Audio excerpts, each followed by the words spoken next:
هنا صوت المنتدى.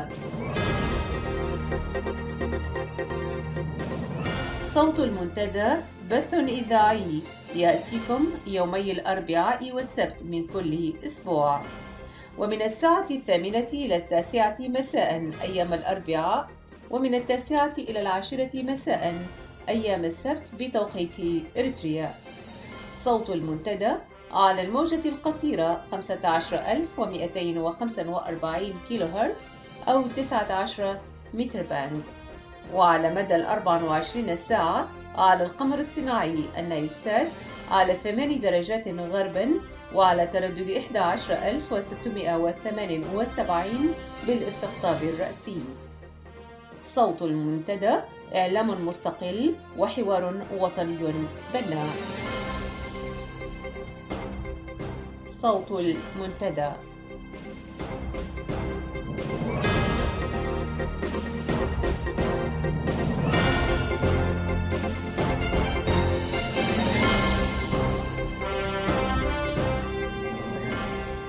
المستمعون والمستمعات الأكارم، السلام عليكم ورحمة الله وبركاته. أهلا ومرحبا بكم في حلقة جديدة لصوت المنتدى. في ساعة مساء اليوم السبت 27 من سبتمبر ستصحبكم زميلتي آمال علي في جولة إخبارية ومقال تحت عنوان الثورة الثقافية الثانية، بناء الأفكار والمفاهيم، الجزء الثالث، ومعها أيضا باقة من الأغاني التي اختارتها لكم. كما تستمعون لإعادة للقراءة التي قدمناها حول زيارة أفورقي إلى مصر. وقتا طيبا برفقتي في قراءة ساعة هذا المساء.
صوت المنتدى.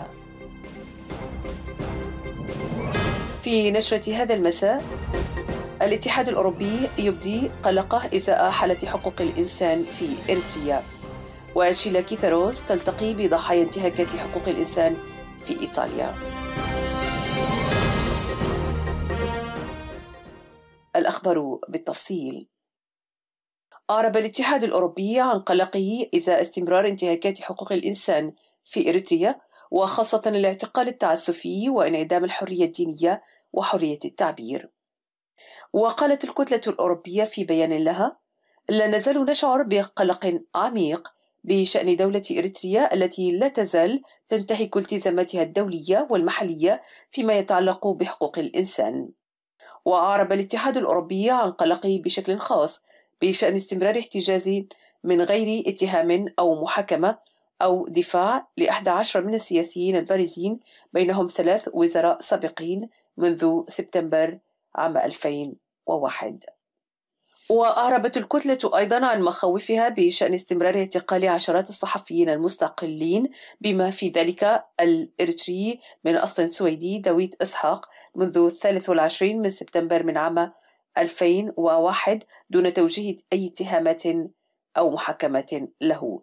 وقال بيان الاتحاد: على الرغم من النداءات المتكررة من قبل المجتمع الدولي بما فيه مجلس حقوق الإنسان في الأمم المتحدة والاتحاد الأوروبي، تم اعتقال هؤلاء الأشخاص بمعزل عن العالم الخارجي في السنوات 13 الماضية مع تعليق جميع حقوقهم. وأكد البيان أن هذا التصرف من الحكومة الإريترية يعد انتهاكا واضحا للالتزامات المنصوص عليها في الميثاق الدولي الخاص بالحقوق المدنية والسياسية، والذي صدقت عليه إريتريا، مثل الحظر المفروض على الاعتقال التعسفي. وحثت الكتلة الأوروبية حكومة إريتريا على إطلاق سراح هؤلاء السجناء فورا ودون أي قيد أو شرط، جنبا إلى جنب مع السجناء الآخرين المعتقلين بسبب آرائهم السياسية. وطالبت الكتلة أيضا الحكومة الإريترية بالإفراج عن معلومات عن مكان وجود هؤلاء السجناء، وضمان أن تقدم لهم الحق في الوصول إلى عائلتهم ومحاميهم.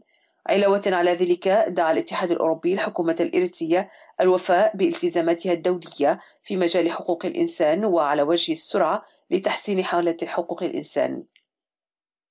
ويدعو الاتحاد الأوروبي أيضا الحكومة إلى التعاون الكامل مع المقرر الخاص للأمم المتحدة المعني بحالة حقوق الإنسان في إريتريا، وكذلك تنفيذ التوصيات الصادرة عن مجلس حقوق الإنسان في الأمم المتحدة خلال الاستعراض الدوري الشامل لدولة إريتريا عام 2014. من المقرر أن تقوم شيلا كيثاروس مقررة حقوق الإنسان بزيارة لإيطاليا من 22 إلى 26 من سبتمبر الحالي، وذلك لجمع معلومات مباشرة عن أوضاع اللاجئين الإريتريين والمهاجرين وعن حالة حقوق الإنسان في إريتريا. وفي تصريحات صحفية أوضحت كيثاروس أنها غير قادرة على زيارة إريتريا حتى الآن، وأضافت: زيارة هذه لإيطاليا هي تلبية لطلب اللاجئين والمهاجرين الإريتريين والمنظمات المعنية بحقوق الإنسان في إريتريا. وقالت أنها سوف تلتقي هؤلاء الناس الذين يعتبرون أنفسهم ضحايا انتهاكات حقوق الإنسان والمدافعين عن حقوق الإنسان وغيرهم من أفراد المجتمع المدني. كما أعربت عن تقديرها البالغ لإيطاليا التي وافقت على تزويدها بمقابلة اللاجئين والمهاجرين الإريتريين المقيمين فيها. وسوف تقوم اللجنة التي تترأسها بالتحقيق في جميع الانتهاكات المزعومة لحقوق الإنسان في إريتريا، وهي حالة قتل خارج نطاق القضاء والاختفاء القسري والاحتجاز بمعزل عن العالم الخارجي والاعتقال التعسفي والاحتجاز والتعذيب وظروف السجن غير الإنسانية والانتهاكات التي ارتكبت في سياق الخدمة الوطنية غير المحددة وغياب حرية التعبير والرأي والتجمع وتكوين الجمعيات والمعتقد الديني والحركة. هذا وتعتبر كيثاروس وهي محام من موريشيوس ذات خبرة واسعة في مجال رصد وتوثيق انتهاكات حقوق الإنسان والدعوة والتدريب والتقاضي في مجال حقوق الإنسان في إفريقيا، وتراهن الكثير منظمات المجتمع المدني والحقوقي الإريترية على هذه الزيارة. نهاية النشرة.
صوت المنتدى. الثورة الثقافية الثانية، بناء الأفكار والمفاهيم، الجزء الثالث. إذا كان النظام الديكتاتوري ينسج من حين لآخر ملهاة عبر إطلاق الوعود المضخمة عن التنمية بغية تقبل الشعب لحاضره الأليم، نجد تلك الوعود تطلق رغم تدمير النظام لأسس التنمية المتمثلة في حرية الإنسان والديمقراطية وحرمان المعرفة الأساسية وإشاعة مهرجانات الإلهاء وإشغال الشعب بمعاناته اليومية وبقرارات متجددة واختلاق عدو خارجي حقيقي كان أم متوهم، وكذلك التذرع بالمؤقتة عند تطبيق تدابير قاسية واستخدام الخطاب العاطفي لتعطيل التحليل العقلاني وغيرها من صور الملهى. نجد بمحاذاة هذه الملهى التي تصنعها عصابة الطغيان في بلادنا ملهى أخرى على الجانب الآخر تربك البوصلة وتخلط الأولويات، ويتباهى عندها العدو والصديق. تتمثل في ظاهرة التفنن في امتهان الخلافات المختلقة والمسكونة بهاجس المؤامرة من الآخر القريب منه والبعيد لتبرير التقاعس، لدرجة تحول هذا السلوك معها إلى لدى البعض إلى عادة نضالية، فاستمرأوا وضع الكرة في ملعب الآخر، وكستهم سمة اختلال الأولويات وهوس الشهرة الشخصية ومحاولة اغتيال الآخر والبكاء على الأطلال، لدرجة تدفعك معها إلى طرح سؤال مفاده: هل ما يعيق بعض شرائح المعارضة اختلاف رؤى أم غياب إرادة التغيير وكلفة استحقاقاته؟ كما يمكننا أن نردف السؤال القائل: هل إصرار بعض زعامات الفصائل في البقاء في الرئاسة هكذا وفقط هو السبب الرئيسي لعدم توحد جهود المعارضة؟ ولماذا لا تغير القوى الشبابية ذلك؟ أم هذا أسير بثقافة ذاك؟ أم هي مشكلتنا مع العمل الجماعي وكيف تحل؟ أم المسألة أعمق من هذه الأسئلة التي أثيرت، وأن المسألة ذات جذور في الثقافة الفكرية والسياسية التي تسود أوساطنا؟ أما النظام الاستبدادي في بلادنا فقد تعرى تماما، ما تبقى هو معالجة عوراتنا وعوارنا السياسي والفكري، فالعصابة الحاكمة في البلاد تعتمد بدرجة كبيرة في بقائها على الملهات التي تصنعها بعض قوى المقاومة. وعلى صعيد ذات صلة تتفشى عناوين للمناكفة، ربما ليدلل البعض من خلالها على وجود التنظيمات وإلى إيجاد مبرر للتباين. تتجدد هذه المناكفة مع كل منعطف ومبادرة جادة للتقدم، فلا هي تعمل ولا تسمح لبعض قطاعات المجتمع من التفاعل مع المسارات المتحركة. فمثل القول: عدم التطابق الكلي في توصيف ماهية النظام الحاكم في إريتريا. نعم، التوصيف الدقيق غاية في الأهمية، ولكن هذا لا يعني جعل ذلك عقبة كأداة تقف أمام تنسيق جهود المعارضة الإريترية، خاصة وأنها متفقة في توصيف جوهر النظام في إريتريا. بعدها فليضف كل فصيل السمة الأكثر إيلاما له كالطائفية أو الإقليمية وغيرها، ولا يلزم الآخرين أن يقول ما يقول. إن التوصيف الديكتاتوري والاستبدادي في تقديري شامل، لأن ذلك توصيف لذروة الظلم. لا تتوقف فعاليتك ولا تنتقص حقوقك جراء التوصيف بالديكتاتوري.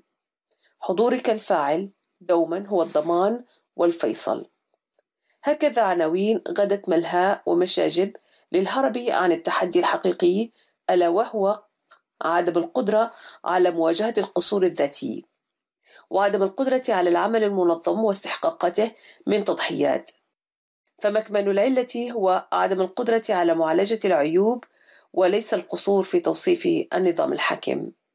فضلا عن ذلك وجود عناوين مثل: من نوع هذا العالم أم ذلك، نلقن على أثر هذه المناكفة بمحاضرات عن العالم في كونه ليست قطعة قماش فحسب، بل ذات رمزية ودلالة، وما إلى ذلك من الأحاديث التي لا تصمد أمام أي حوار منطقي. وكذلك، هل التغيير بالسلاح أم النضال السلمي؟ من إثيوبيا أو من غيرها؟ من الداخل أم من الخارج؟ رغم أن العملية مرهونة بمعطيات ذاتية وموضوعية وتكتيكية وفن الممكن، والراغب في التغيير بالسلاح منذ متى يستشير الآخر؟ لماذا لا يفعل هذا بدلاً من حصر جهوده في مقارعة الآراء الأخرى؟ من منع صاحب الرأي القائل تغيير النظام من جذوره لينكفئ ويكتفي بالشحن العاطفي الممعن في نظرية المؤامرة والمسكون بالتشكيك، متجاهلا دور المشاركة ونسبتها واستمراريتها وما تخلقه من واقع، فيستبدل بذلك النضال ضد الاستبداد إلى مبارزة في هذه الجزئية من الملهى التي اختلقها اختلاقا، وكأن هناك من لا يرغب في اقتلاع النظام من جذوره، ونعني هنا بالتغيير الجذري أي استبدال الدكتاتورية بالديمقراطية الحقة ودولة المواطنة. وأيضا معالجة المظالم التي ارتكبت في ظل هذا النظام، فممارسة البعض لخطاب ممرحل وحاذق لا تعني أنه لا يرغب في التغيير الجذري ولا يتجاهل تداعيات الشوفونية القومية والصورة المشوهة للوطن والتي خلقتها عصابة النظام وتأثر البعض بذلك. أما المراد إخافة الجميع هناك بالاجتثاث أم الخوف على كيان تنظيمي ينتظر سقوط النظام ليحل محله؟ وهل كل ذلك لمصلحة المعارضة؟ وهل طبيعة هكذا أنظمة يتبقى لها شيء إذا أزيل رأسها؟ ألا يكفي طرح البديل الديمقراطي؟ ومن ثم إذا توفر للبعض جهد إضافي ليكمل المشوار لاحقا بدلا من إيقافه الآن، فنصبح غير قادرين على تغيير لا رأسي ولا ذيل هذا النظام، أم أن الأمر كله لا يعدو عن كونه ممارسة عادة اختلاق الخلافات؟ أما مسألة نحتاج لضمانات للمشاركة، حسب فهمي لا توجد ضمانات في كل العمليات السياسية وعبر التاريخ كآلية اتفاق غير النصوص. أما بالأساس الضمانات السياسية لا تبنى على هكذا ضمانات، بل دوما هي انعكاس للواقع القائم وشروطه. بهكذا أساليب سيتجاوز البعض للبعض، كما يظهر المشهد السياسي الحالي للمعارضة، لندخل لاحقا ومن جديد في دوامة سرقوها، فتجريب المجرب يعجل بالندامة. في المجمل لا تجد في هذه الملهى حديثا عن مقترحات لبرنامج عمل، ولا لاستراتيجية وخطة وهدف وتوقيت للتنفيذ وفريق للتنفيذ وتقييم العمل. يقتصر كل الحديث فيما قيل عن هذه الأجندة حديث من أجل حديث، أصدق وصفة له آلية دفاع نفسي تلقائية للهرب عن استحقاقات العمل.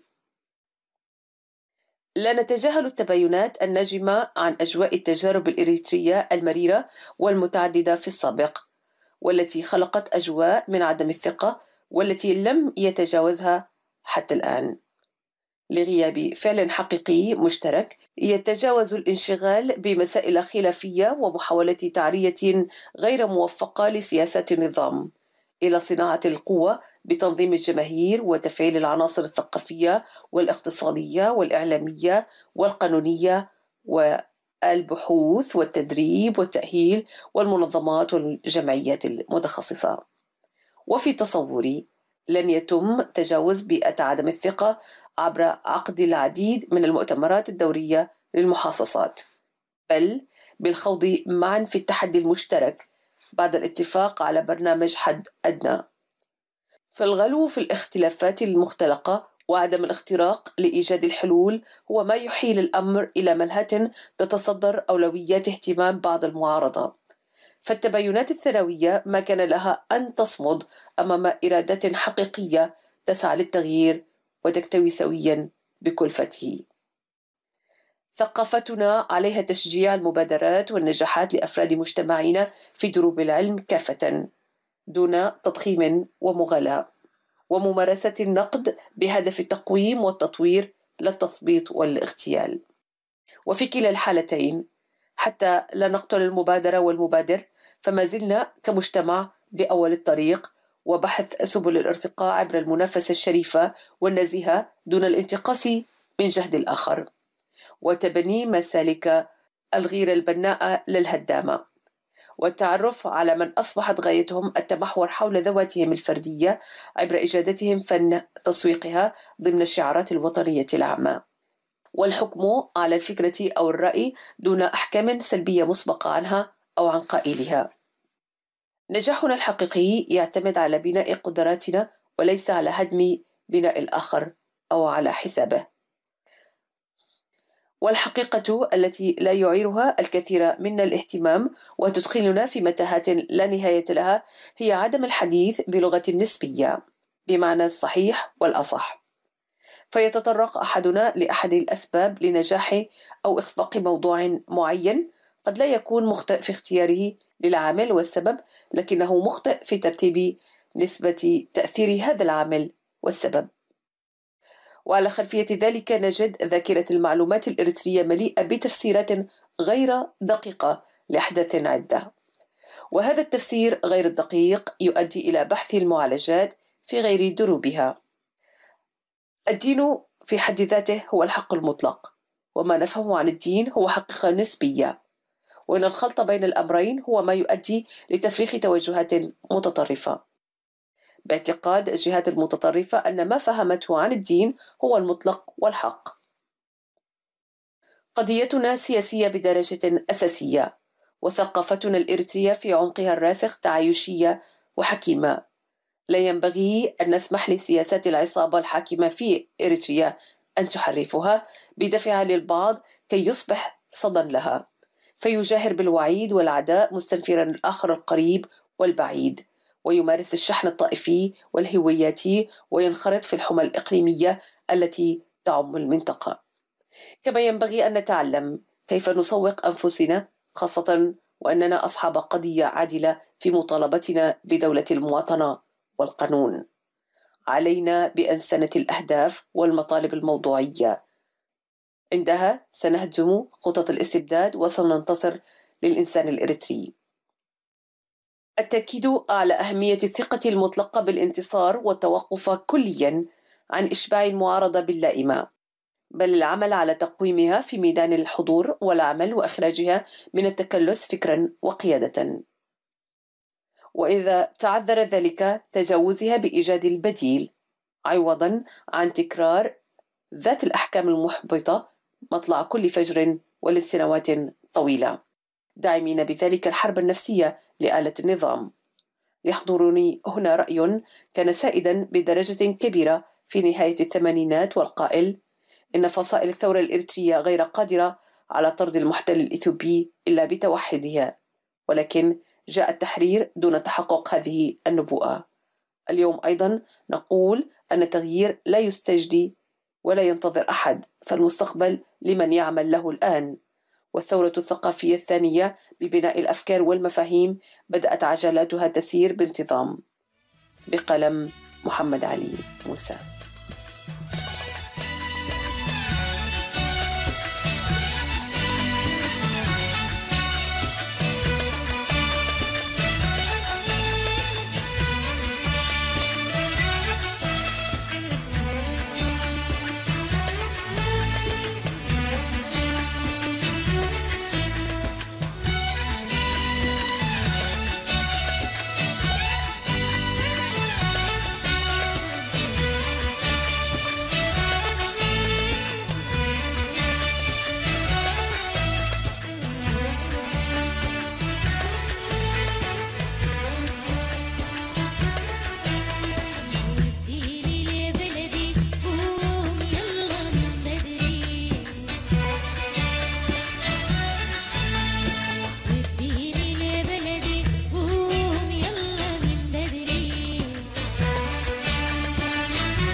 صوت المنتدى. دلالات زيارة أفورقي إلى مصر.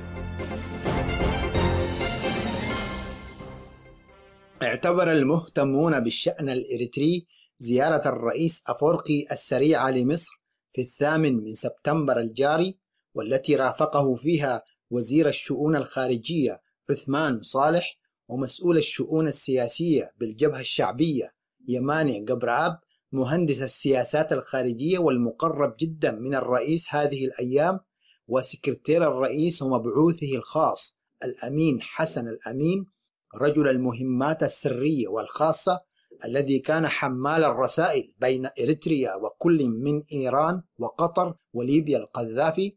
اعتبرت الزيارة خاصة وجاءت بعيد توترات على الحدود مع إثيوبيا بسبب عمليات تعقب للمعارضة الإثيوبية نفذها الجيش الإثيوبي في عمق الأراضي الإريترية. سبقتها سلسلة من التصريحات لعدد من المسؤولين الإثيوبيين أعلنوا فيها جاهزية الجيش الإثيوبي لاجتثاث بؤر الإرهاب المدعوم من أسمرة حسب أقوالهم. الزيارة التي رتب لها خلال يومين فقط، بعكس ما نشر في وسائل الإعلام الإريترية الرسمية عن أنها كانت بدعوة مسبقة من القيادة المصرية، تمت بعد توقيع اتفاق في أديس أبابا في 14 أغسطس الماضي بين السودان وإثيوبيا على تكوين قوات عسكرية مشتركة. واعتبره المراقبون خطوة تستهدف دولتي مصر وإريتريا، بالرغم من أنه جاء بعد جولات 10 للجنة السودانية الإثيوبية المشتركة للدفاع، حسب تصريحات رئيس هيئة العمليات المشتركة ورئيس لجنة الخبراء للجانب السوداني الفريق مهندس عماد الدين مصطفى عدوي. بمنطق المعطيات والقرائن، ربط المراقبون بين زيارة أفورقي للقاهرة وهذه الأحداث التي لم تصدر إريتريا أي تصريح بشأنها وبشأن الاتفاق السوداني الإثيوبي، رغم التطمينات التي حاول الجانب السوداني بثها عبر الحديث المتكرر عن تعميم تجربة القوات المشتركة مع كل دول الجوار، وأنها بغرض تحقيق الاستقرار وتعزيز فرص التنمية المشتركة.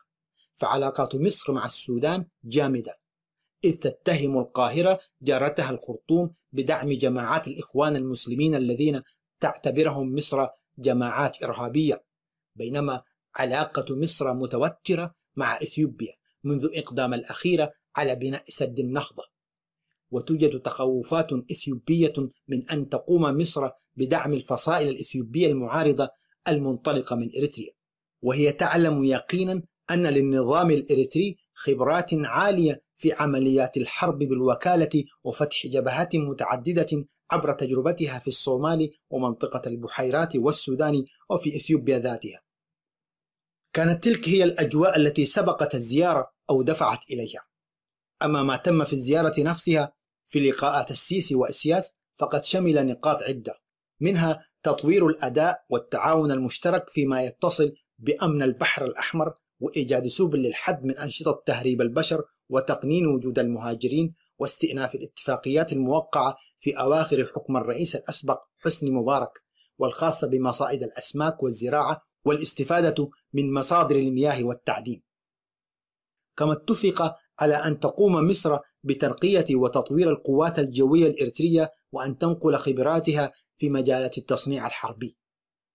هذا بالإضافة للموضوعات التي يصرح بها عادة في مثل هذه اللقاءات، كالتباحث في أمر تطوير العلاقات البينية والتفاكر حول تطورات الوضع في أفريقيا، خاصة في منطقة القرن الأفريقي والصومال، وتنسيق المواقف في الاتحاد الإفريقي حيال القضايا المطروحة. لكن المهم والذي يؤكد ما ذهب إليه المراقبون من ربط بين هذه الزيارة والأحداث في إريتريا وإثيوبيا والسودان هو تناول الاجتماع لقضية منطقة حلايب وشلاتين المتنازع عليها بين مصر والسودان، حيث قال السيسي أنه لا تنازل عن أي قطعة أرض مصرية، كما قدم طرحه المتعلق بتقسيم حصص مياه النيل، وركز على أن الموقف السوداني لم يعد داعما لمصر في هذا الصدد. وتحدث الرئيس الإريتري عن ما أسماه بالانتهاكات الإثيوبية المتكررة لاتفاقية الجزائر وضلوعها في عمليات تهدف لزعزعة الأمن الإريتري واعتمادها على مساندة متواطئة من دول أخرى. وفيما يشبه الرشوة التي تلفت انتباه بعض الدول التي أدارت ظهرها لنظامه، نجد إسياس يشيد بالجهود المصرية التي أسفرت عن التوصل إلى وقف إطلاق النار في غزة وإقرار الهدنة حسب تصريحه، ومناداته بضرورة البناء على هذه الجهود واستثمارها لاستئناف المفاوضات بين الجانبين الفلسطيني والإسرائيلي وصولا إلى تسوية نهائية لهذا الصراع الممتد، وتدعيم التعاون والتنسيق بين الدول الإفريقية في هذا الصدد، وبما يحقق السلم والأمن والاستقرار بالقارة الإفريقية، وما إلى ذلك من خطاب إنشائي ممجوج. وفق هذه الوقائع أصبحت الصورة واضحة، وأصبح الهدف من الزيارة أكثر وضوحا. إذن هي رسالة إريترية مصرية مشتركة ردا على رسالة إثيوبية سودانية سابقة. ولتكملة الإشارة بإثارة إعلامية لم ترح الخرطوم، أتت إشادة أفورقي بثورة 30 من يونيو المصرية، وتأكيده أنها كانت خطوة جوهرية مثلت علامة فارقة أعادت مصر إلى دورها التقليدي الرائد إقليميا، سواء في منطقة الشرق الأوسط أو في القارة الإفريقية. كما صرح الجانب المصري أن اللقاء تناول سبل مكافحة الإرهاب والفكر المتطرف والقرصنة. كل ذلك إشارات قد تستخدم كأوراق ضغط، لكنها قد تمايز المواقف أيضا، ففي مقدور مصر أن تقارب بين أسمرة وكتلة عربية هامة، وفي ذات الوقت ستباعد بينها وبين مجموعة أخرى ظلت معينة ونصيرة لنظام أفورقي في السنوات الأخيرة. ختاما، تبقى التساؤلات ملحة والإجابة عليها لازمة لأعوان أفورقي وعصابته. ألم يكن من الأجدى أن يركن هذا النظام القاشم إلى تمتين علاقاته حسن الجوار؟ أليس من الأفضل أن يجنب شعبنا وإداة الحرب بالوكالة أو تلك المباشرة؟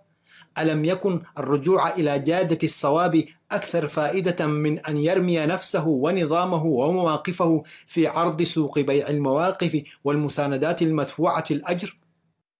ألا يستحق هذا البلد المناضل وهذا الشعب الصامد أن تصان كرامته وأن لا ترتهن سمعته بمثل هذه التقلبات المهينة؟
على هذه الأرض ما يستحق الحياة. على هذه الأرض ما يستحق الحياة. تردد إبريل، رائحة الخبز في الفجر، تعويذة امرأة للرجال، أول الحب، عشب على حجر، أمهات يقفن على خيط نار، وخوف الغزاة من الذكريات. على هذه الأرض ما يستحق الحياة. نهايات أيلول، سيدة تترك 40 بكامل مشمش، ساعة الشمس في السجن، غيم يقلد سربا من الكائنات، هتافات شعب لمن يصعدون إلى حتفهم باسمين، وخوف الطغاة من الأغنيات. على هذه الأرض ما يستحق الحياة. ونحن نحب الحياة إذا ما استطعنا إليها سبيلا، ونرقص بين شهيدين، نرفع مئذنة للبنفسج بينهما أو نخيلا. نحب الحياة إذا ما استطعنا إليها سبيلا، ونسرق من دودة القز خيطا لنبني سماء لنا ونسيج هذا الرحيل، ونفتح باب الحديقة كي يخرج الياسمين إلى الطرقات نهارا جميلا. نحب الحياة إذا ما استطعنا إليها سبيلا، ونزرع حيث أقمنا نباتا سريع النمو، وندفن حيث أقمنا قتيلا، وننفخ في النار لون البعيد البعيد، ونرسم فوق الممر صهيلا، ونكتب أسماءنا حجرا حجرا. أيها البرق أوضح لنا الليل، أوضح قليلا، فنحن نحب الحياة إذا ما استطعنا إليها سبيلا.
إذا ما استطعنا إليها سبيلا.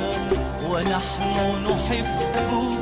نحب الحياة إذا ما استطعنا إليها سبيلا.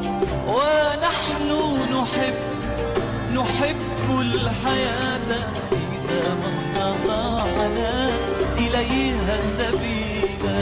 إذا ما استطعنا إليها سبيلا.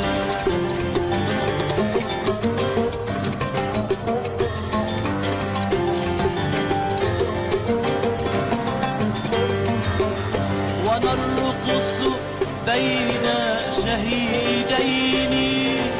نرقص بين شهيدين.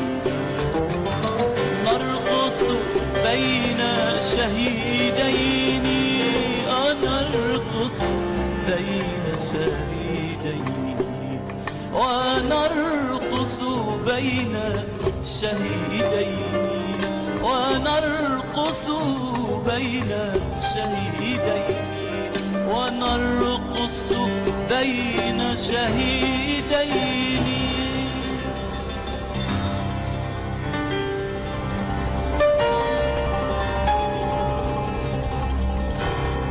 ونرفع مئذنة للبنفسج بينهما أو نخيلا. ونرفع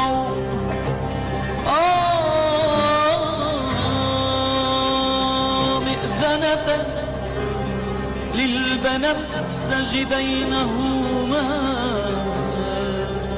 أو نخيلا. أو نخيلا.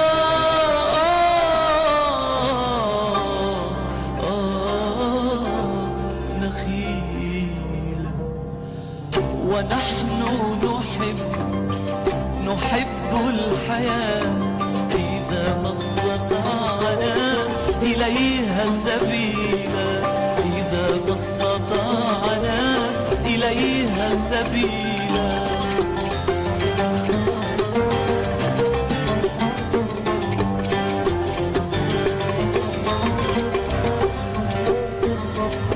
ونسرق من دودة القز خيطا.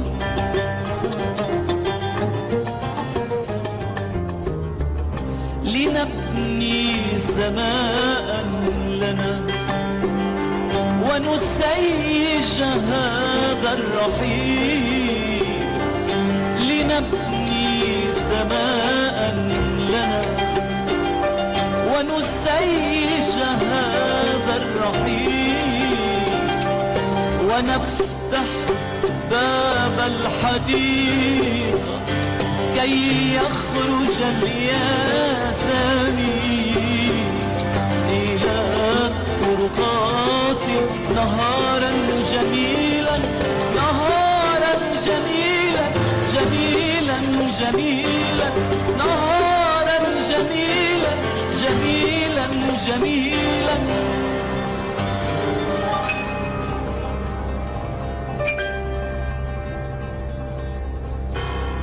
نهارا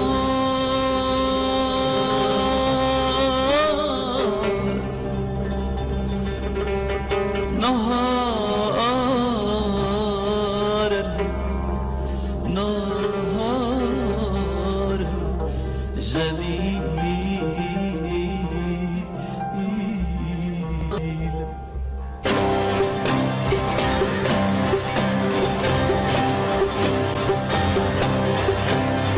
ونزرع حيث أقمنا نباتا سريع النمو. ونحصد حيث أقمنا قاتلا. وننفخ في النار لون البعيد البعيد. ونرسم فوق تراب الممر صهيلا. ونكتب أسماءنا حجرا حجرا. أيها البرق أوضح لنا الليل. أوضح قليلا صوت المنتدى.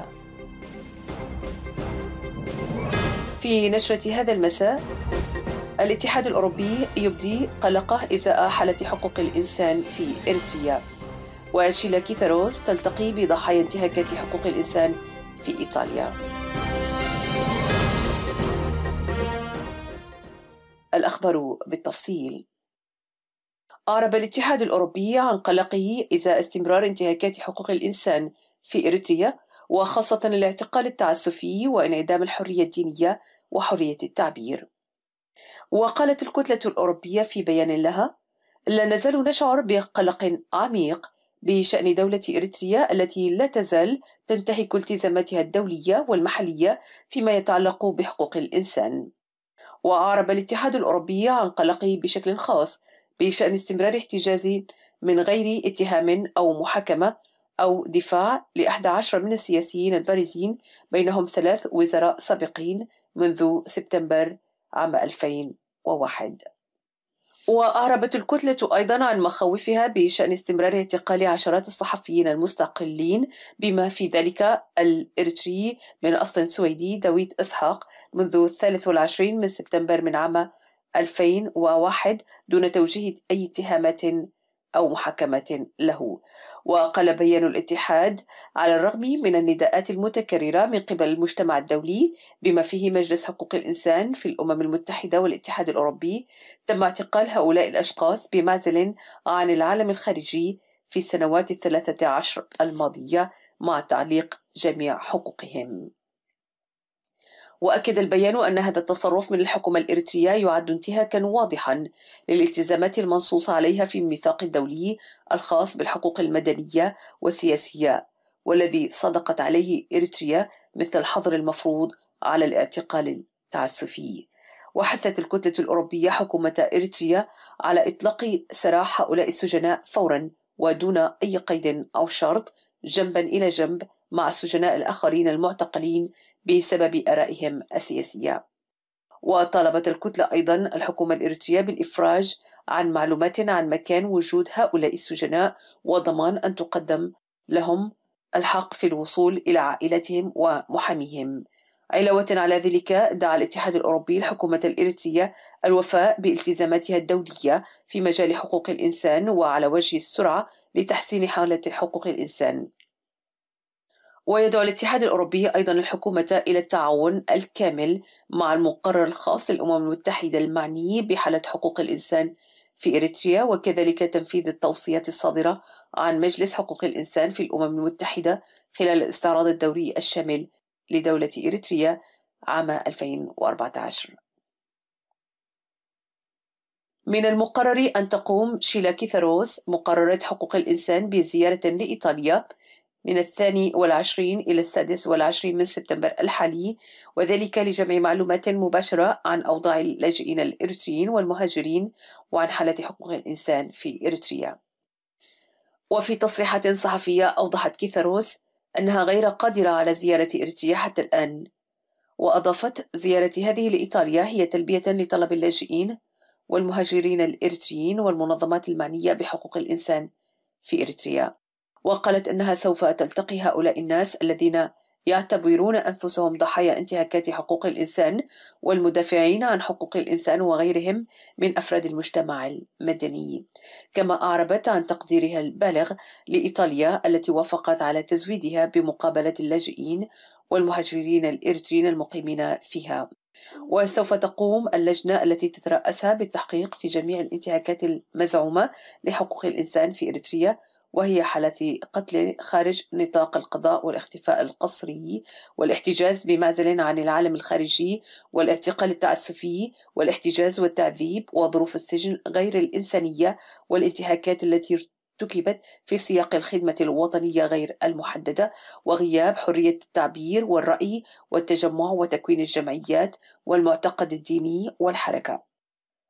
هذا وتعتبر كيثاروس وهي محام من موريشيوس ذات خبرة واسعة في مجال رصد وتوثيق انتهاكات حقوق الإنسان والدعوة والتدريب والتقاضي في مجال حقوق الإنسان في إفريقيا، وتراهن الكثير منظمات المجتمع المدني والحقوقي الإريترية على هذه الزيارة.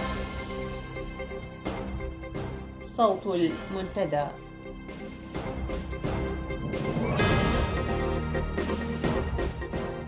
بهذا وصلنا وإياكم إلى ختام ساعة صوت المنتدى لهذا اليوم، حتى ألتقيكم بمشيئة الله في ساعة جديدة يوم الأربعاء القادم. كونوا بخير.